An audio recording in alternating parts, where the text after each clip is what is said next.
हमें फैक्टराइज करना है 2x स्क्वायर प्लस बीच में लिखा हुआ है 2√6x प्लस 3। तो इसको कैसे फैक्टराइज करना है हम ये सीखेंगे। फैक्टराइजेशन चाहे देखने में कितना भी खतरनाक हो, तरीका ये है कि हम जो भी एक्स स्क्वायर के बगल में लिखा हुआ है और जो लास्ट में अकेला है जिसके साथ कोई एक्स वैक्स नहीं लगा हुआ है, उन दोनों को हम मल्टीप्लाई करते हैं। मतलब यानी कि जो अकेला नंबर है ये 3, क्योंकि इसके साथ कोई एक्स नहीं लगा हुआ है इसीलिए इसको हम कांस्टेंट कहते हैं, इसके साथ कोई भी एक्स वैक्स नहीं है। और जो एक्स स्क्वायर के बगल में लिखा हुआ है इन दोनों को हम आपस में मल्टीप्लाई कर लेंगे, है ना, जो सिंपल फैक्टराइजेशन में करते हैं। इन दोनों को जब मल्टीप्लाई करेंगे तो आएगा 6, 3 2 जा 6 होता है। इतना तो आसान है। और अब 6 लाने के बाद एक बार अगर हम 6 ले आए उसके बाद हमें दो ऐसे नंबर सोचने हैं जिसे मल्टीप्लाई करने पर तो 6 आना चाहिए, है ना, क्योंकि यहाँ पे तो 6 लिखा हुआ है तो जो दोनों नंबर को जब हम मल्टीप्लाई करेंगे तो 6 आना चाहिए। और उन दोनों को जब हम ऐड या सब्ट्रैक्ट जोड़ने या घटाने पर ये बीच वाला आना चाहिए, जो भी ये बीच में लिखा हुआ है ना 2√6, ये आना चाहिए। तो वो दो नंबर क्या होने चाहिए। अब यहाँ पर एक चीज तो हमें क्लियर दिखना चाहिए कि जो भी वो दोनों नंबर हम सोचेंगे उसमें दोनों ही नंबर में √6 तो होना ही चाहिए। ऐसा क्यों दोनों में √6 होना ही चाहिए? तो उसका ये रीजन है, जब हम दो अलग अलग रूट्स वाले नंबर को जोड़ते हैं, यानी कि अगर मेरे पास रूट का 6 लिखा हुआ है और यहाँ पर रूट का 5 लिखा हुआ है और इन दोनों को ऐड करना है, तो हम इनको कुछ नहीं कर सकते, ये ऐसा ही रहेगा ना। इसको एक साथ करना बहुत मुश्किल है। कोई कहेगा कि √6 की वैल्यू लिख दो फिर √5 की वैल्यू लिख दो, दोनों को ऐड कर दो, तो वो भी पॉसिबल नहीं है ना। तो जैसे अगर मेरे पास यहाँ √6 लिखा हो और यहाँ भी √6 लिखा हो तो इन दोनों को हम आराम से ऐड कर लेंगे। √6 और √6 एक आम और एक आम दो आम होते हैं, तो √6 और √6 2√6 हो जाएगा। ये तो आसान है। अब जैसे अलग अलग नंबर हो, जहाँ पे √3 लिखा होता और यहाँ पर कोई भी नंबर √2 लिखा होता तो भी हम नहीं ऐड कर पाते दोनों को एक साथ कैसे करेंगे, है ना, वो बहुत मुश्किल है। ये ऐसे ही लिखा रहेगा, ऐसे ही छोड़ना पड़ेगा, इसको ऐड नहीं कर सकते। ऐड तभी कर सकते जब दोनों जगह बराबर हो। समझ में आ रहा है? जब दोनों जगह रूट के अंदर में लिखा हो, दोनों सेम नंबर होने चाहिए। अगर कोई पूछे कि मल्टीप्लाई में होता तो जैसे √2 होता और √2 होता यहाँ भी, है ना, तो इन दोनों को तो मल्टीप्लाई तो आराम से कर सकते हैं, क्योंकि इन दोनों को एक साथ बड़े रूट के अंदर में मल्टीप्लाई करके लिख सकते हैं। 2 2 जा 4 होता है, ऐसे लिख दिया 4 के अंदर, बिल्कुल सही है। वो ऐसा हम कर सकते हैं, जैसे √6 होता और मल्टीप्लाई में √6 होता तो हम ऐसा कर देते, एक साथ कर सकते हैं इसको कि 6 6 36 होता है, ये बड़े रूट में लिख दिया, एक ही बात है। लेकिन ऐड हम तभी कर सकते हैं जब दोनों जगह √6 हो, है ना, दोनों जगह बराबर नंबर हो। तो इसको √6 और √6 2√6, अगर यहाँ पे 2√6 हो तो 2√6 और √6 दो आम और एक आम, 3 आम हो गए तो 3√6 हो जाएगा, है ना। इसको हम आराम से ऐड तभी कर सकते हैं जब दोनों जगह बराबर नंबर हो, सेम नंबर हो, ठीक है। इसीलिए अब ध्यान ये देना है कि यहाँ पे 2√6 लिखा हुआ है, तो हमें तो दो ऐसे नंबर ढूंढने थे जिन्हें मल्टीप्लाई करने पर 6 आएगा, वो हम देख लेंगे बाद में, लेकिन ऐड या सब्ट्रैक्ट करने पर 2√6 आना चाहिए। तो इसका ये मतलब हुआ कि दोनों जगह √6 होगा तभी तो दोनों जुड़ेंगे और 2√6 बनेगा, है ना। ऐसा थोड़ी हो सकता है कि हम या तो हम 3√6 लें एक नंबर और दूसरा नंबर √6 लें, तो दोनों को घटा दें तो 2√6 आ जाएगा, 3 आम में से एक आम चला गया, 2√6 आ गया। या हम कितने कैसे तरीके ला सकते हैं 2√6, या फिर 4√6 करें और यहाँ पे 2√6 को घटा दें तो भी 2√6 आ जाएगा, 4 आम में से 2 आम चलेगा, 2 आम बचा, है ना, 2√6। या फिर एक तरीका कि √6 को √6 में ऐड कर दो, 2√6 आ जाएगा। तो दोनों जगह √6 तो होने ही चाहिए, किसी भी तरीके से हम 2√6 लाएं, उन दोनों जगह √6 हमेशा होगा, और कोई तरीका तो नहीं है। इसीलिए ये जो दो नंबर हम सोचकर लाएंगे उन दोनों नंबर में √6 होना ही चाहिए। तो ये तो हमें समझ में आ गया। अब इंटरेस्टिंग ये है कि देखो √6 और √6 को जोड़ने पर 2√6 आएगा, वो तो हो गया, हमारा एक कंडीशन सेटिस्फाई हो गया। सबसे मेन कंडीशन क्या था कि दो नंबर सोचना है, दोनों को मल्टीप्लाई करने पर √6 आना चाहिए, और ऐड या सब्ट्रैक्ट करने पर, जोड़ने या घटाने पर, ये बीच वाला x के बगल में जो नंबर लिखा हुआ है 2√6 आना चाहिए। इतना ठीक है। अब हमने एक कंडीशन सेटिस्फाई कर दिया कि √6 और √6 को जोड़ने पर 2√6 आ गया। अब मल्टीप्लाई करके चेक करते हैं। √6 को √6 से जब मल्टीप्लाई करेंगे तो कितना आएगा? देखो, √6 को √6 से मल्टीप्लाई करना है तो रूट से रूट तो खत्म हो जाता है ना। इसका मतलब इसको तो हम ऐसा भी लिख सकते हैं, अगर ये नहीं समझ में आता है तो 6 को 6 से मल्टीप्लाई करो 36 का स्क्वायर रूट, अंडर रूट में 36 कितना होता है? 6 होता है ना। अगर सेम नंबर लिखा हुआ है तो रूट कैंसिल हो जाता है और वो सेम नंबर आ जाता है ना। एक बार फिर से, जैसे √6 लिखा हुआ है और मल्टीप्लाई करना है √6 से, तो एक तो तरीका ये समझने का है कि इसको हम क्या लिख सकते हैं। रूट का मतलब क्या होता है? रूट का मतलब होता है सर पे 1/2। जैसे 6 के सर पे किसी ने कहा कि 1/3 लिख दो, किसी ने कहा 6 के सर पे 1/2 लिख दो, किसी ने कहा 6 के अपॉन में सर पे 4/2 लिख दो, किसी ने कहा 6 के सर पे कुछ भी 1/7 लिख दो। तो इन सब में से जो ये वाला है ना, 6 के सर पे 1/2 लिखा हुआ है, इसी को हम अंडर रूट भी लिखते हैं। ये लिखने का तरीका है, समझ में आ रहा है? इसको, इसी चीज को लिखने का ये भी तरीका है कि अंडर रूट लगा दिया और 6 लिख दिया। इसका मतलब है 6 के सर पे 1/2 लिखा हुआ है और 6 के सर पे 1/3 लिखा होता है, तो इसको हम ऐसे लिखते हैं। ये भी अंडर रूट में लिखा जाता है। इसको अंडर रूट नहीं पढ़ते, इसको स्क्वायर रूट नहीं पढ़ते, क्यूब रूट पढ़ते हैं। यहाँ पे 3 लिखा होता है ना। यहाँ पे कुछ नहीं लिखते, यहाँ पे 2 ही लिखते हैं हम। वो इसका मतलब ये होता है, अंडरस्टूड होता है पहले से कि अगर ऐसा कुछ लिखा हुआ है तो इसका मतलब होगा स्क्वायर रूट 6 के सर पे 1/2।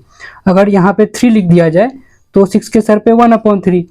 अगर यहाँ पे जैसे कि ये तो 6 के सर पे 4/2 तो 2 होता है ना, तो 6 के सर 6 का स्क्वायर लिखा हुआ है, ये तो 6 का स्क्वायर लिखा हुआ है, सिंपल। इसको लिखने का तरीका होगा, यहाँ पे 7 लिख दिया, इसका मतलब हुआ कि 6 के सर पे 1/7 लिखा हुआ है। ठीक है, तो अब ये आसान हो गया। अभी 6 के सर पे 1/2 लिखा है और मल्टीप्लाई करना है 6 के सर पे फिर से 1/2 लिखा है, तो मल्टीप्लाई में तो जो पावर होती है वो ऐड हो जाती है। जो भी सर पे लिखा हुआ है वो ऐड हो जाएगा मल्टीप्लाई में। तो 6 के सर पे कितना लिखेंगे हम? 1/2 प्लस 1/2, तो 1/2 प्लस 1/2। तो ये तो जोड़ना आता होगा कि 1/2 प्लस 1/2 कितना होता है? 1 हो गया 2, नीचे भी लिखा हुआ है 2, तो 2 से 2 तो गया, बचा 6, ऐसे 6 आ गया, जैसे समझना हो, है ना। ठीक। और याद रखने का तरीका ये है कि रूट में जब भी नंबर सेम हो, जैसे दोनों जगह सेम नंबर है तो रूट से रूट कट जाता है, वही नंबर आ जाता है ना। जैसे कि रूट में 4 लिखा हो, यहाँ भी 4 लिखा हो, तो भी हमें कुछ नहीं, सिर्फ 4 आ जाएगा क्योंकि रूट से रूट कट गया। ऐसे भी, और एक और आसान तरीका है, जैसे कि जैसे यहाँ √6 लिखा हुआ है, √6 लिखा हुआ है मल्टीप्लाई में, तो हम जानते हैं कि कोई भी चीज़ अगर 50 बार लिखा हुआ है तो उस चीज़ को 50 बार लिखने से अच्छा है कि उसके सर पे लिख दिया। जैसे कि 2 लिखा हुआ है बहुत बार, ऐसे 2 लिखा हुआ है कितनी बार? 1 2 3 4, तो इसको तो हम 2 के सर पे भी डाल सकते हैं 4। इसका ये मतलब हुआ कि 2 जो है 4 बार लिखा हुआ है, 1 2 3 4, 4 बार 2 लिखा हुआ है, तो इतनी बार लिखने की बजाय 2 उसके सर पे लिख दिया। जैसे 2 को किसी ने 50 बार लिखा हो, ऐसे करते करते 50 बार लिखा हो, तो 2 के सर पे 50 लिख दिया। तो इसी तरह से √6 2 बार लिखा हुआ है, तो हम √6 को 2 बार लिखने की बजाय √6 के सर पे 2 लिख दिया। अब ये भी समझ सकते हैं हम कि अभी मैंने बताया ना कि रूट का मतलब तो 1/2 होता है, तो 1/2 रूट का मतलब होता है और 2 पहले से लिखा हुआ है, तो इन दोनों को जब मल्टीप्लाई करो तो 2 यहाँ पे आ गया और नीचे में 2 आ गया, तो ये कट गया, बचा 6। ऐसे भी समझ सकते हैं। ठीक, ये क्लियर। तो मोरल ऑफ द स्टोरी ये है कि इन दोनों को मल्टीप्लाई करके 6 आ रहा है और जोड़ने पर 2√6 आ रहा है, तो हमें 2 नंबर मिल गया, एक नंबर ये है, एक नंबर ये है, काम खत्म। अब क्या करना है हमें? 2x² तो पहले से लिखा हुआ है, अब इसको हम तोड़ के इन दोनों नंबर की तरह लिख सकते हैं। यहाँ भी √6x लिख लिया क्योंकि x पहले से लिखा हुआ है ना भाई यहाँ पे, और इसको भी √6x लिख दिया प्लस 3। ये स्टेप समझ में आया ना? कुछ नहीं किया है हमने, इसको सिर्फ तोड़ के वही लिखा हुआ है। हम 2 नंबर क्यों ढूंढ रहे थे? ताकि इसको तोड़ पाए। किसको तोड़ पाए? इस बीच वाले को, जो x के साथ लिखा हुआ है बगल में, उसको तोड़कर लिख पाए। तोड़कर लिखने से क्या होगा? फायदा होगा। क्या फायदा होगा वो आगे पता चलेगा हमें, ताकि हम एक साथ कर पाएंगे, इसको सॉल्व कर पाएंगे, है ना, क्योंकि मेन मकसद तो हमारा वही है कि इसको छोटे से ब्रैकेट में लिखना, इसको जितना हम ज़्यादा सॉल्व कर पाएँ। तो वो 2 नंबर इसीलिए ढूंढ रहे थे ताकि हम इन्हें अलग अलग कर पाएँ, इन्हें तोड़ पाएँ।